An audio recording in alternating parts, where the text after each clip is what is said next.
Hey, what's up? As you know, I'm back in the UK, and in this video I'm going to be showing you Plymouth, which is the city I went to university. As you can see, the weather's not too great. It's been drizzling. All the grass is brown because we've had a heat wave here in the UK the last few weeks. But as of the moment, I'm in somewhere called Central Park, and usually this area is actually quite nice to walk around. Depending on what time of the year, it could be autumn or winter, it's a nice walk, and in the summer all the green grass should be here, but not in this case. So I'm going to be showing you around the city a few points. I've got a lot of memories and experiences here, and I wanted to make this special video while I was visiting the city again.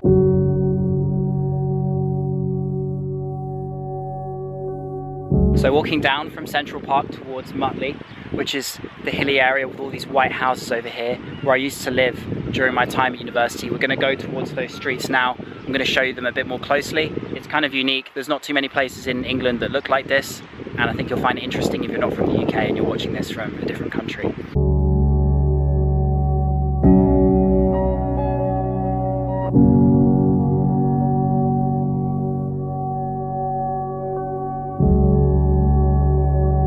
So I've now walked on from Central Park, and I'm on this road which is called Beechwood Avenue. 40 Beechwood Avenue is where I used to live. Thought it'd be an appropriate place to stop by. As you can see how hilly some of these streets are. Not sure if my camera brings it out. So this area is known as Mutley. Lots of students live here. Lots of hilly roads like I mentioned, and I think a lot of character, to be honest. Going to walk down a bit further. You can see a brand new student accommodation building, which is now the highest building in Plymouth in the distance. We're going to go towards the university and check out some of the more busier areas of the city in just a moment.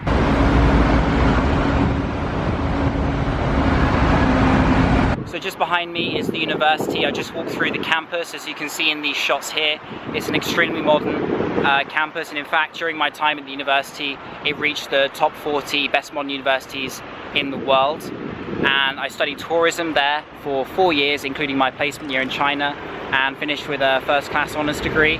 And to be honest, it's quite strange. I'm back here now making a vlog. This building here, in my opinion, is the nicest building in Plymouth. It stands out quite well amongst the rest, and it's named after Roland Levinsky. He was the Vice-Chancellor of the university until his death in 2007. Unfortunately, he died during stormy weather when he was electrocuted by a line that had fallen onto the pathway, I believe, which is quite a sad story, and hence they named the brand new main building after him. Amazing university. We have lots of foreigners here and people from all around the world, so if you're interested in studying in the UK, you can check out the website. I'll leave it below, and we'll move on now to some other places in Plymouth. You wear me down. My actions will be forgiven. So I've now walked through the city centre, and I've come to Plymouth's most famous point. However, today it has been blocked off by what looks like a music concert. Just behind me is something known as the Hoe.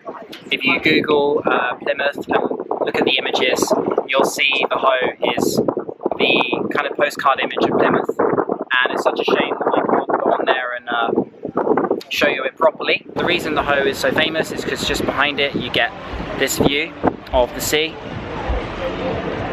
You can often see naval ships in the distance. Along the seafront here is a pleasant place to walk, and this right here is Smeaton's Tower, which is the, I would say, most famous landmark in the city. Check it out. People swimming in the Lido while it's spitting with rain and quite clearly windy. When we first met, a simple text.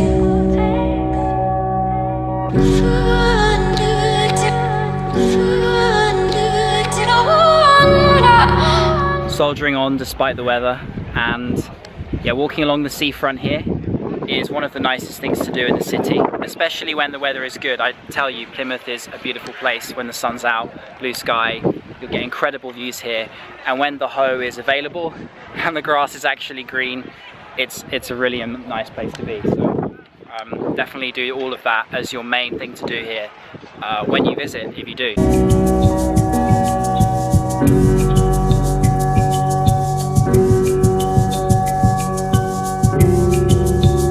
Reminiscing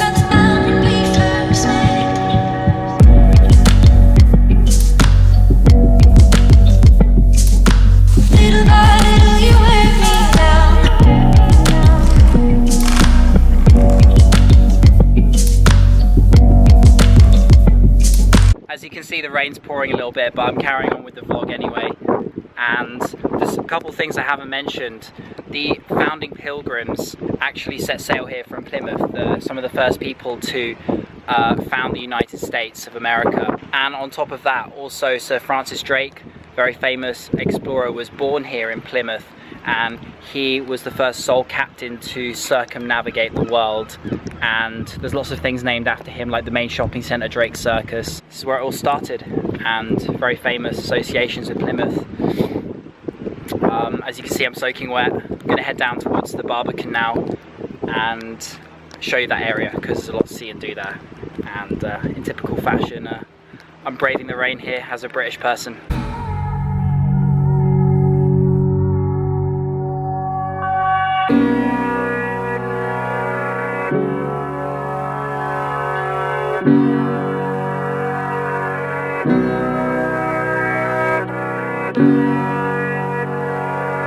So this area here is the Barbican, sort of old cobbled streets, lots of small restaurants, souvenir shops, arts and crafts. There's fudge, all different types of food, particularly seafood. It's really the nicest area to visit in Plymouth, I think, especially in the evening when you want to have a meal or something.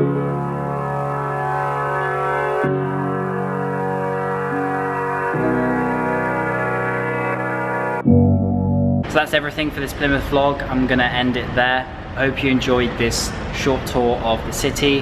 Thank you very much to Plymouth University for sponsoring this vlog. And I have great memories with the city, as I mentioned. And if you're in South West England, I highly recommend you visit here, as it's a cool place just for a day trip. There's quite a lot to see and do, particularly the Hoe and the waterfront on a good day. Stay tuned, I've got a few more vlogs from the UK before I head out to my next destination. See you then. Peace.